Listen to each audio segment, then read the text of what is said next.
This is the Take Your Turn 2022 tournament Go Event Top 8 recap. This was single elimination and there were 8 players. Each set was 2 games with players switching colors between games. Now, according to Smash GG, Exmo vs Gorgeous Goose ended with Exmo winning, and Faded Sun vs Atreides saw Faded Sun win. But at the time of the recording, there were no replays available, so instead we're going to be looking at the other 2 sets today. But important to note, Exmo and Faded Sun will proceed on to the semifinals. The first game we're going to look at is Sequoia as Sequoia is black, Just Your Eventual Ruler as white, and this is game 1. So as we look here, we can see a 3-3 from Ruler.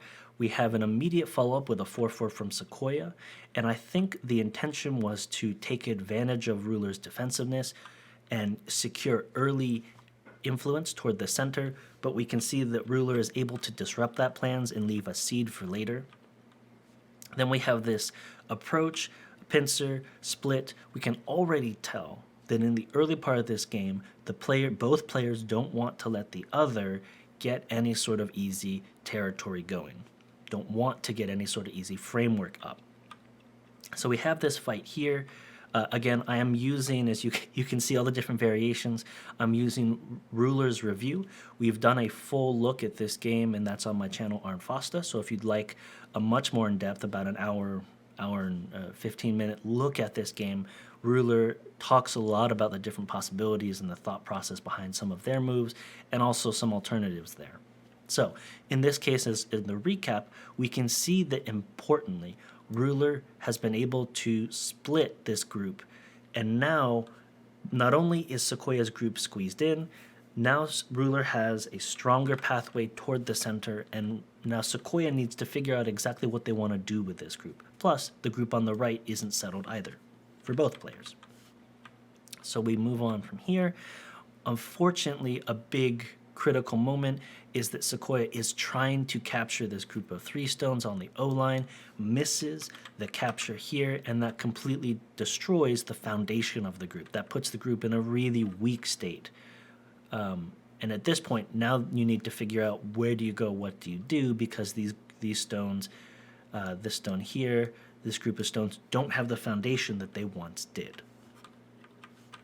That continues. We see an exchange in the upper right. Sequoia opting for the corner, Ruler opting for the right-hand side. As you can see, my chicken scratch. And then we have some foundational moves, some structural moves. Sequoia trying to get some more influence in the top left, Ruler challenging it, and Sequoia saying, you know what, that's fine. I think I need to be more aggressive, so they jump in. And so we have this series of jumps, each player saying, hey, respond to me, and the other player saying, no, you respond to me. And we finally get that here. And then we have Ruler jump in, and we have this is a very precarious situation for Sequoia because you've got stones on either side, and it's not a very strong group here currently. So we have an exchange, and unfortunately, one of the things we're seeing is that so right now, a big issue in my mind is that even if Sequoia can capture this, which would be great, we've still got a decent foundation for Ruler pushing out towards the center, and Ruler already has, I think, a lead when you look at where their territory and where their influence is strongest. So these stones on the bottom left, if Sequoia could capture them, would be great, but I think that there may need to be a little more going on, ultimately. And unfortunately, a second time, Sequoia misses this capture. These things are easy to miss, but you really want to double check because, just like in the bottom right, this destabilizes the entire corner, all of the local areas. Now destabilized for Sequoia, and those stones are either dead or they're going to be scrambling for life. And that gives Ruler even more freedom to be aggressive, to play big, to take risks, because Ruler is in a commanding lead at this point, and Sequoia would be looking for a big play, a big capture, a big territory reduction at minimum, but territory reducing doesn't give you points. So we're still looking for where do we get those points. So as the game progresses, Ruler does a really nice job here, I think, of Sequoia is trying to take the upper right here and secure this, which Ruler allows them to do at the cost of a lot of movement. And this is where I think Ruler's flexibility, because of the lead they have in part, but not entirely, gives them a lot more power. So Sequoia is able to secure this corner, but with this move, Ruler is saying, all right, I am going to play for this entire area, maybe even more of the center, right? Or I'm going to start to really build up this top center. So it gives a lot of pressure on Sequoia because it is a big move. Since it's a big move, there are some ways that Sequoia can look to kind of exploit the looseness of it, but it's always easier said than done.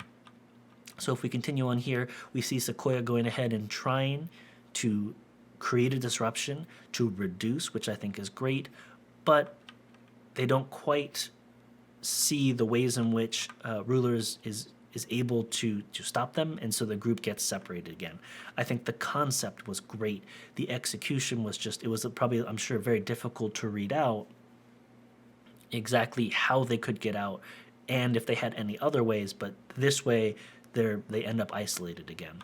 And we do have this move by Sequoia that threatens to link up while also building trying to build a territory on this top left-hand side. I think that was nice to see.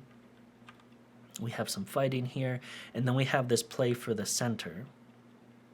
And unfortunately, I think Ruler is too strong at this point in the center for Sequoia to be able to claw back many points this way, and it just puts Sequoia in a difficult position because I think what they're really looking for is they're looking for that big capture, but they're able to solidify and to secure some territory, but currently it doesn't look like enough to really turn the tides. And I'm speeding through this again to make sure we can get to both games and just to show the very quick flow. But there's a lot of discussion, the full review over some of these moves and the ways in which this pans out. There are a couple key moments we'll touch on real quick. You can see a lot of fill in here. So we have all this, these plays. There are two big points here, one in the upper right, one in the upper left that I want to touch on briefly. So this upper right group was under threat, and importantly, Sequoia is able to save it and keep it alive. And there's a whole section of that in the review. Ruler is very laments not being able to capture this group, and conversely, I think Sequoia does a good job of locking this down. At the same time, Ruler kind of pokes in this upper left and is able to find a lot more than they originally bargained for, and takes all of that corner there, which is unfortunate. The end result here is a win by Ruler of 126.5 points. I wanted to say real quick, now that we're getting to the end, I really think we've seen rapid improvement by both players. With Sequoia, I feel like if we compare this game to games at the very beginning, there's a lot less reckless aggression. There was still the jump into the center around M13 or L13, L12, I think. There was still that jump in, but it felt like I could see where the logic is, and it felt a little more grounded, even if Ruler was still able to cut it off. I think a lot more of the moves felt like they flowed from one to the other. So I like what I was seeing with Sequoia.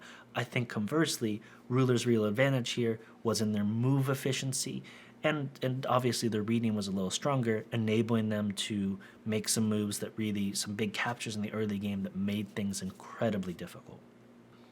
Now, the set went 1-0 in favor of Just Your Eventual Ruler, as it looks like they weren't able to play a second game, so Ruler will be heading on to the semifinals. Now, for our second game, we're going to be looking at Zoronix as black, Mr. Cat as white. This is, again, game one. And here, nothing too crazy. We do have an early 3-3 invasion, and interestingly, it actually ends up with Zero taking some of the outside, and instead, Mr. Cat getting the corner. Nothing crazy, again, but an interesting result because I think the way in which the direction in which Zero is able to get on the outside pairs nicely with your O3 stone and a little bit with the R5, but mainly with the O3, hence the fishhook there. So from here, we can see what I think is also really interesting. So we have an exchange here where, yes, Mr. Cat is able to capture these stones in the corner, but at the cost of Zero being able to basically completely lock down Mr. Cat, and I think does so in a very effective way. Now, Mr. Cat's ability to utilize this D10 stone is much reduced. There is still the cutting point here at E5, so there and there's still some possibilities. There's theoretically B6. I'm not sure how much that would really do, but there may be some possibilities there. But they are much reduced over over the free space we used to have, with white having the advantage in that area. So I think Zero did a nice job in that exchange. We have what's really interesting. We have Zero just running along the side here, allowing white to gain a very strong framework into the center. I'm guessing because of the outside framework here, my current thought is that Zero felt like it was better to go ahead and grab some early points and to secure some points, because I'm guessing they felt confident in still being able to disrupt. And although this strengthens the ability for Mr. Cat to disrupt and push downward, at the same time there's still a good framework here that Zero can work from. So I'm guessing they felt like it was a fine exchange for the moment, giving them some extra stability. Then, really importantly, when we talk about move efficiency, I'll bring this up again one more time at the end. We have Mr. Cat going for these couple stones, B15, B16, trying to force this kill here, but in so doing, allow Zero to take a lot of presence in the top right and also give a lot of pressure, a lot of pushing power towards the center, which has the potential to really disrupt and deaden the power of these white stones. So I think in terms of move efficiency, unless Mr. Cat is completely certain that they're able to kill, it's unfortunate. And I stopped again because I was caught off guard. Even though I've seen this several times, I was still caught off guard. Mr. Cat misses this read, and it's very easy to do, but it is devastating. They are a move behind here, and so they lose this entire group. Now Black has no trouble here, right? Black not only has no trouble, but this E18 stone is further strengthened now by the C18 stone as well. So Zero comes out way ahead in this exchange. So then we have Mr. Cat going for this invasion. I think that it was probably a little bit low. And I guess the idea was that they were hoping to do sort of the opposite and to get some points. But Zero refuses to let that happen easily, and instead is able to capture. Now this capture then splits, kills this group, and puts this group in a very dire situation. So unfortunately, although Mr. Cat, I believe, was hoping for an easy resolution, ends up in a situation that is real difficult to come back from. Now, the other big thing, of course, is that with this group fully alive, it does enable Zero to be really aggressive, to use it as a sledgehammer. And so we see Zero begin to start just pushing out, beginning to poke holes and prod, and, again, take more stones here, and begin to really just sweep across the board. And then also here we begin to see Zero trying to turn this group that has a lot of potential influence to deaden it and remove its power. And then we have this fight a little bit back and forth here as we have this fight playing out as well here. I think that Zero seems to be, with the wins elsewhere, Zero seems content to go ahead and just get what they can from this group and just make sure that it ends up alive. So we'll go ahead and see. This is where the game ends. So Zero wins by 39.5 points, but of course much of the board is still unplayed, so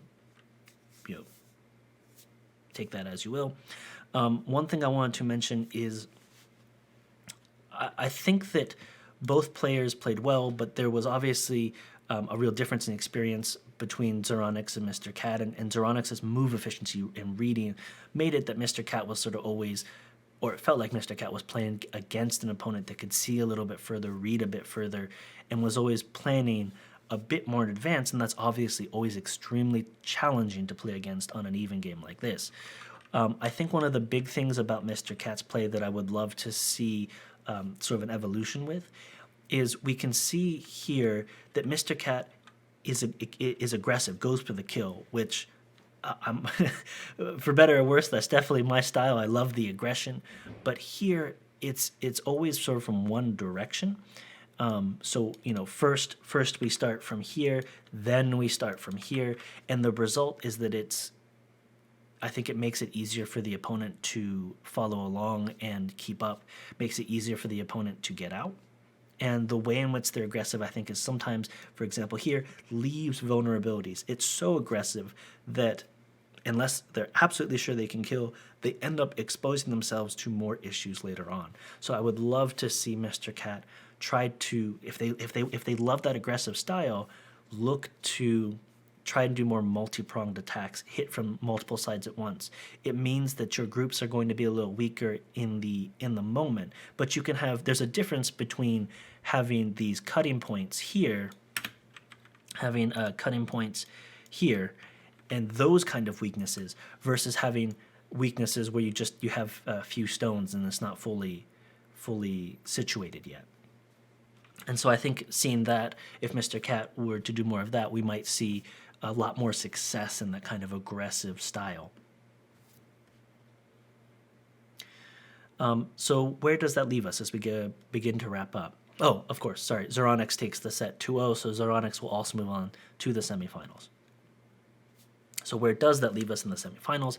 We have Faded Sun versus Exmo as our first match, and Zoronix versus Gesture Eventual Ruler as our second. In Faded versus Exmo, I think Exmo has their work cut out for them. They are going against a top player in the Swiss rounds, and I don't see any shortcuts that Exmo can take here.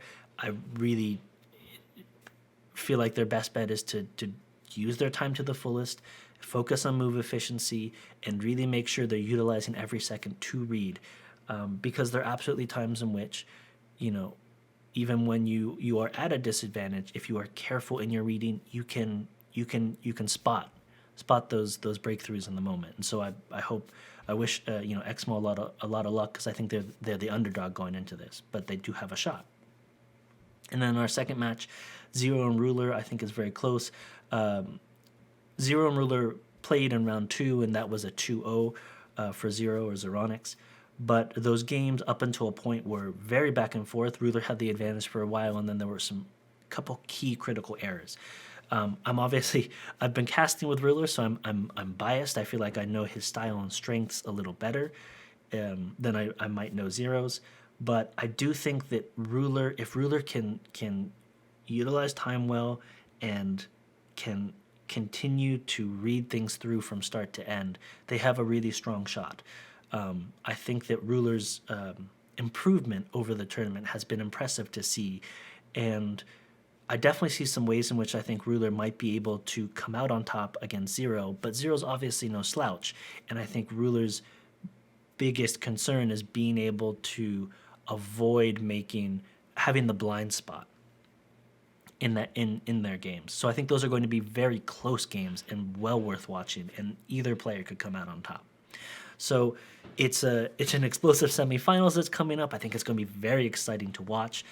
If you'd like to see a more in-depth look at all the games, all the Go games, you can definitely check out my YouTube channel, Arnfasta. If you're more interested in the Wargroove or chess events, absolutely keep it right here on the Groove of War channel. Thanks, everyone.